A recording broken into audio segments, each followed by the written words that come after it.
بسم اللہ الرحمن الرحیم۔ شروع اللہ کے نام سے جو بڑا مہربان نہایت رحم والا ہے۔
رحم اللہ من قرأ الفاتحہ۔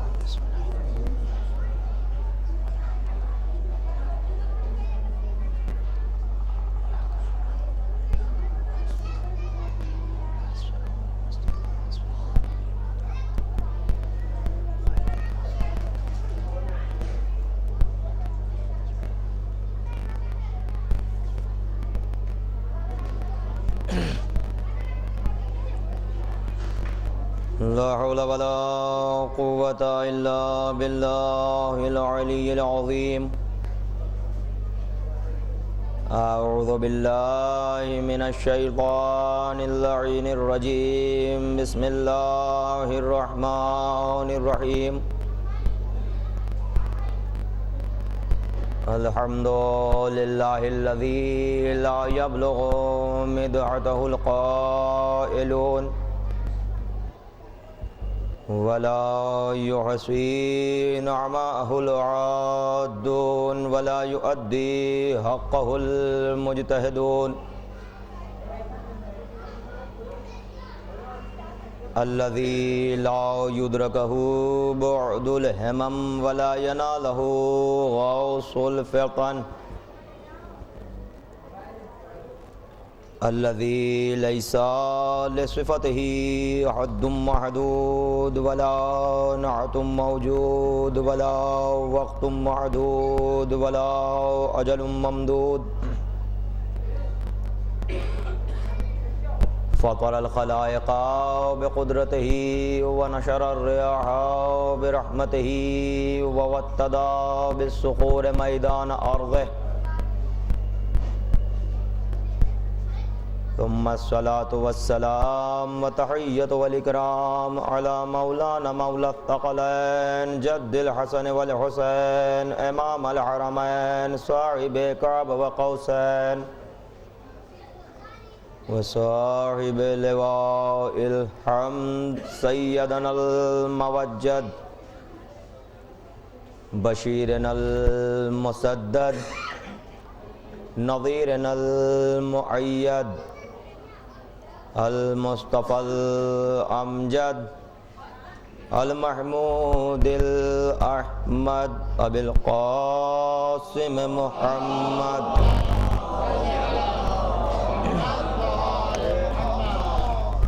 وعلى آله الطيبين الطاهرين المعصومين المظلومين المنتخبين المنتجبين ولعنة الله على أعدائهم وغاصب حقوقهم ومنكر فضائلهم ومصائبهم وعطشهم أجمعين من ليلنا هذا إلى قيام يوم الدين. أما بعد فقد قال رسول الله صلى الله عليه وآله بسم الله الرحمن الرحيم يا علي أنت وشيعتك هم الفائزون. صلوات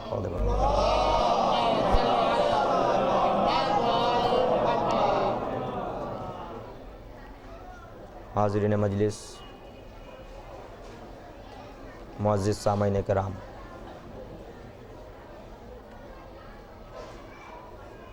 آج اس حدیث کریمہ کے ذیل میں یہ چھٹی نشست ہے.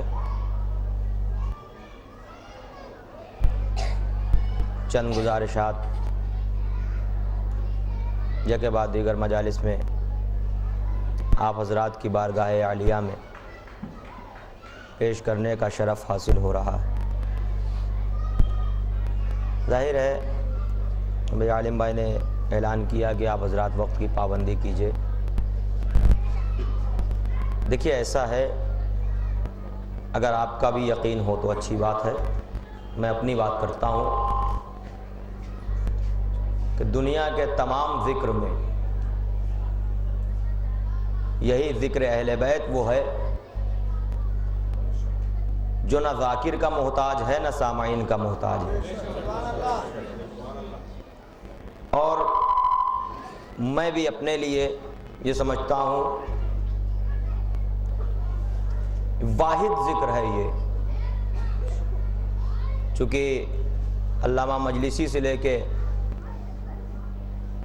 اور دیگر تواریخ میں بھی آپ کو یہ ملے گا ذکر اہل بیت کے لیے کہ واحد ذکر ہے ذکر اہل بیت کہ جو نہ ذاکر کا محتاج ہے نہ سننے والوں کا محتاج ہے. اس ذکر کا ذاکر، ایک صلوات پڑھ دیجئے پر محمد.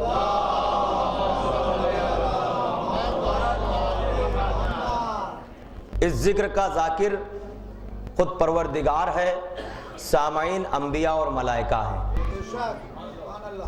متوجہ ہیں آپ؟ تاریخ مالی السبتین میں آپ کو ملے گا کہ جہاں کہیں فرش حسین بچھتا ہے تو عرش سے ملائکہ چلتے ہیں. اس فرش مجلس پہ آتے ہیں، یہاں سے جب وہ واپس جاتے ہیں تو اور جو ساکنان عرش ہیں وہ ان کے قریب سے عجیب خوشبو محسوس کرتے ہیں. متوجہ رہیے گا، یہ روایت ہے. جب خوشبو محسوس کرتے ہیں تو وہ یہ پوچھتے ہیں کہ بھائی تم کہاں سے آ رہے ہو؟ تمہارے پاس سے ہم عجیب سی خوشبو محسوس کر رہے ہیں. اب آپ ایک بات بتائیے کہ عرش کے رہنے والے جہاں خوشبو ہی خوشبو ہے، نجاست و گندگی کا کہیں تصور نہیں، وہ خوشبوؤں میں رہنے والے یہ کہہ رہے ہیں میں عجیب سی خوشبو محسوس کر رہا ہوں. کہاں سے آ رہے ہیں؟ کہاں ہم زمین پر گئے تھے، ذکر حسین میں شرکت کی تھی، وہاں سے تشریف لا رہے ہیں، یہ وہیں کی خوشبو ہے. عزیزان گرامی، میں آپ کی خدمت میں ایک بات عرض کروں تو وہ ملائکہ یہ کہتے ہیں کہ بھائی مجھے بھی لے چلو، تو انہیں جواب یہ دیا جاتا ہے کہ اب تو ذکر حسین تمام ہو گیا، لوگ اپنے اپنے گھروں کو چلے گئے، تو کہتے ہیں کم سے کم مجھے چل کے وہ جگہ ہی دکھا دو جہاں ذکر حسین ہو رہا تھا. یہ روایت تاریخ مالی السبتین میں آپ کو ملے گی. تو میں آپ کی خدمت میں اتنا ضرور عرض کروں گا کہ جس جگہ، جس زمین پر، جس فرش پر ذکر حسین ہوتا ہے تو یہ ماننا پڑے گا کہ وہ جگہ انبیاء اور ملائکہ کی زیارت گاہ بن جاتی ہے. اور دنیا میں اور بھی ذکر ہے. دنیا آج کتنے ذکر ہو رہے ہیں دنیا میں، ہر آدمی اپنے والوں کا ذکر کر رہا ہے، اس سے ہمیں کوئی نہ اعتراض ہے نہ ہم اس پر کچھ تہمتیں لگاتے ہیں، ہر آدمی ذکر کر رہا ہے۔ اور جو آپ کے لیڈرز ہیں ان کا بھی ایک اپنا مشن ہے اور اس میں وہ ان کا ذکر ہو رہا ہے، اور جو سیاسی پارٹیز ہیں ان کا اپنا ذکر ہو رہا ہے، اور ایک مقام یہ بھی ہے کہ ذکر اہل بیت بھی مسلسل ہو رہا ہے۔ اب دنیا کا یہ اعتراض کتاب ان کے پاس جب جاؤ، جب یہ ذکر کرتے ہیں، جب یہ فرش بچھاتے ہیں، خوشی میں بچھائیں تو صحیح ہے، غم میں بچھائیں، جب بیان کرتے ہیں، جب ذکر کرتے ہیں تو وہی اہل بیت کا ذکر کرتے ہیں، اس کے علاوہ دوسروں کا ذکر یہ نہیں کرتے ہیں۔ عزیزان گرامی، ماننے کی بات ہے، یہ تو اپنے اپنے یقین کی بات ہے، اور یقین کو ہٹا کے کہوں یہ تو اپنے اپنے نصیب کی بات ہے۔ دنیا کو دنیا والوں کا ذکر ملا، اور خدا کا شکر یہ ہے، اس کا احسان یہ ہے کہ ہمارے نصیب میں ذکر اہل بیت ہے، ہم اسی میں خوش ہیں۔ اگر خوشی ہوتی ہے تب بھی ذکر اہل بیت ہے، اگر کوئی غم کا مقام ہوتا ہے تب بھی ذکر اہل بیت ہے۔ اور یقین ماننا آپ کو آئے تو میں آپ کی خدمت میں ایک بات اور عرض کر دوں کہ مجھے کوئی اعتراض نہیں ہے کہ دنیا کس کا ذکر کرتی ہے تو کرتی رہے، یہ اس کی توفیق ہے، یہ اس کا نصیب ہے۔ لیکن اگر یہ اعتراض ہے کہ صاحب آپ ذکر اہل بیت ہی کیوں کرتے ہیں، تو ایک بات میں بھی آپ کی خدمت میں عرض کر دوں کہ ہم ذکر اہل بیت ہی اس لیے کرتے ہیں کہ دنیا کے ذکر اور ہیں، ذکر اہل بیت اور ہے۔ اب تھوڑا اور قریب آ جائیے آپ حضرت، تھوڑا اور قریب آ جائیے۔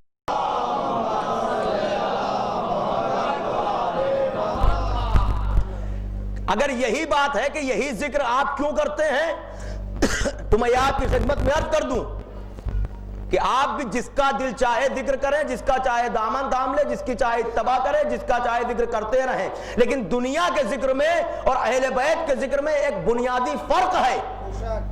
اور بالیقین میں یہ بات کہہ رہا ہوں، مجھے پورا یقین و اعتماد ہے کہ آپ بھی اس بات پر متفق ہوں گے کہ دنیا کے ذکر اور ہیں اور ذکر اہل بیت اور ہے۔ وہ یہ اس لیے کہ دنیا کے ذکر وہ ہیں جو ذکر کرنے والوں کی وجہ سے باقی ہیں۔ نہیں متوجہ ہوئے آپ؟ اگر جو دنیا میں ذکر ہو رہا ہے، اگر ذکر کرنے والے وہ ذکر نہ کرے تو وہ ذکر مٹ جائے گا۔ ابھی آپ متوجہ نہیں ہوئے؟ دنیا کے ذکر وہ ہے کہ جو ذکر کرنے والوں کی وجہ سے باقی ہیں، اور ذکر اہل بیت وہ ہے کہ جس کی وجہ سے ذکر کرنے والے باقی ہیں۔ اور فرمایا آپ نے، تو اس بات کو کبھی ملوث خاطر رکھنا ہی نہیں چاہیے۔ یہ ذکر اہل بیت وہ ہے کہ اگر تنہا کسی سنسان میں، کسی صحرا میں، کسی جنگل میں آپ ہوں، یہ وہ ذکر ہے کہ آپ وہاں بھی یہ ذکر کر سکتے ہیں۔ اور مجھے یاد آ رہا ہے، میں نے وہ روایت آپ کی خدمت میں کبھی عرض کیا تھا کہ وہ کربلا کے واقعے کے بعد وہ زعفر جن کہاں جا کے رکا تھا اور کس طرح سے ذکر حسین کر رہا تھا۔ انشاءاللہ میں اتنا، اگر آپ کی خواہشیں اسی طرح سے رہی تو ہو سکتا ہے میں وہ روایت پھر آپ کی خدمت میں کبھی عرض کروں انہی کسی مجالس میں، لیکن آج میں گفتگو کو مختصر کرتے ہوئے اپنی طرف، کل آپ کے درمیان جو گفتگو ہو رہی تھی، آپ خدا کا شکر ہے آپ متوجہ ہو گئے، بس تھوڑی دیر کے لیے اور ہماری طرف اپنے اذان عالیہ کو متوجہ رکھیے گا۔ کل جو گفتگو ہو رہی تھی، میں نے آپ کی خدمت میں کوشش یہ کیا تھا کہ ضروع قرآن آپ کو بتاؤں کہ اہل ذکر سے مراد کون افراد ہیں۔ قرآن جس کو تمام عالم اسلام مانتا ہے، پوری کائنات مانتی ہے، اور بالخصوص مسلمان تو مانتے ہی مانتے ہیں۔ اور میں نے یہ کیوں کہا کہ کائنات مانتی ہے، یہ کائنات کی ترقی بتا رہی ہے کہ یہ قرآن سے استفادہ ہے۔ یہی دو کتابیں ایسی ہیں، ایک قرآن اور ایک نہج البلاغہ، جس پر ریسرچ کر کے دنیا آج اتنی ترقی یافتہ، جو دنیا کی ترقی ہے یہ علم ہے، علم کی بنیاد پر دنیا نے اتنی ترقی کی ہے۔ آج اتنی بڑی بڑی عمارتیں آپ کے سامنے جو دکھ رہی ہیں، یہ علم کا نتیجہ ہے۔ اتنے بڑے بڑے ہاسپٹل، کتنے مریضوں کا علاج ہو رہا ہے، یہ سب علم کی دین ہے۔ اور میں آپ کی خدمت میں دو جملے عرض کر دوں اور گفتگو کو آگے بڑھا دوں کہ یہی علم ہے جو دنیا کو اتنی ترقی دے رہا ہے، یہی وہ علم ہے کہ خاموش رہتا ہے تو قرآن کہلاتا ہے، بولتا ہے تو اہل بیت۔ متوجہ ہیں آپ؟ میں نے مسلمان سے پوچھا کہ یہ بتاؤ کہ قرآن تمہارے نزدیک کیسا ہے؟ کہا صاحب قرآن اللہ کی کتاب ہے، اس پر ایمان رکھنا ضروری ہے، اگر اس سے ایمان ہٹ جائے تو تم دائرہ اسلام سے نکل گئے۔ میں نے کہا اچھا یہ تو بتا دو کہ کتنا ایمان رکھے, قرآن میں کتنے حصے پر ایمان رکھے. 30 پارے ہیں, 561 رکوع المعروف, 2,67,053 حروف, 6,666 آیتیں المعروف. میں نے کہا یہ بتاؤ کہ اس پہ کتنے پہ ہم ایمان رکھیں تو ہم مسلمان رہیں گے, اور کتنے کا ہم ایمان اگر دل سے نکل جائے تو کب ہم کافر ہو جائیں گے. کہا صاحب نہیں, آپ کو پورے پر الحمد کی الف سے والناس کی سین تک آپ کو, آپ متوجہ نہیں جو بات میں عرض کرنے جا رہا ہوں. میں نے کہا میں تم سے ہی پوچھنا چاہتا ہوں کہ کتنے پر ایمان رکھوں. کہا 30 پارے پر. میں نے کہا اگر 15 پر رکھوں, کہا دائرہ اسلام سے نکل گئے. میں نے کہا 20 پر رکھوں, کہا دائرہ اسلام سے نکل گئے. جب تک پورے قرآن پر آپ کا یقین نہ ہو.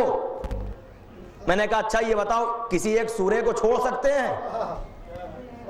کسی ایک سورے کو ہم الگ کر دیں تو کیا ہم مسلمان رہ سکتے ہیں؟ کہا نہیں, قرآن کے کسی بھی لفظ پر اگر آپ کا ایمان نہیں ہے تو آپ مسلمان نہیں. لفظ لفظ پر آپ کا ایمان ہونا چاہیے.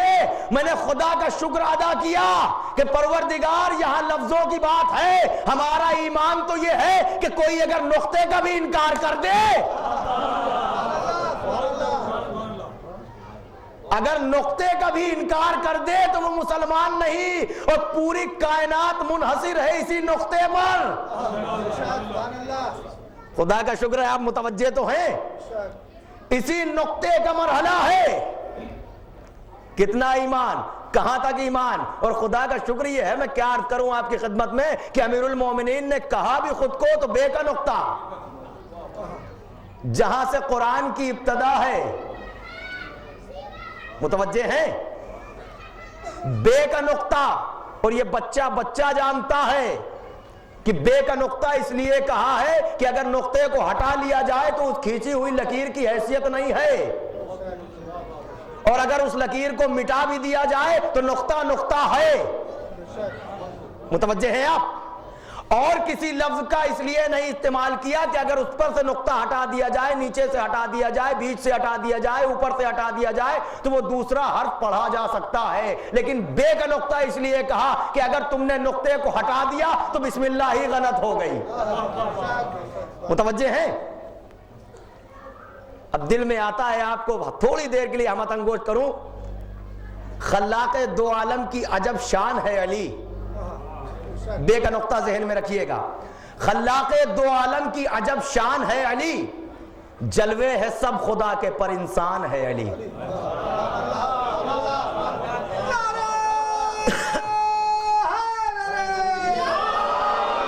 شعر سنیے جو آپ کی خدمت میں عرض کرنا ہے کہ خلاق دو عالم کی عجب شان ہے علی, جلوے ہے سب خدا کے پر انسان ہے علی. تو ہر ایک نے یہ نقطہ بات دیکھ کر کہا اللہ کی کتاب کا عنوان ہے.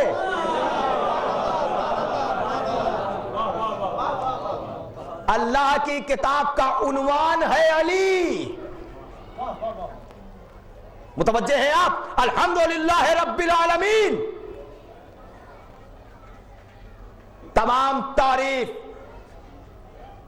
اس پروردگار کے لیے جو عالمین کا رب ہے.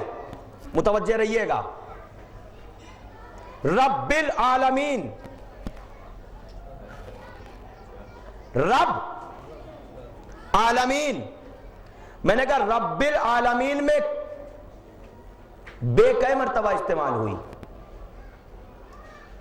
رب العالمین کہا یہاں پہ 2 بے تھیں, ادغام کر دیا گیا, تشدید. 2 بے ہیں نا الحمدللہ رب العالمین.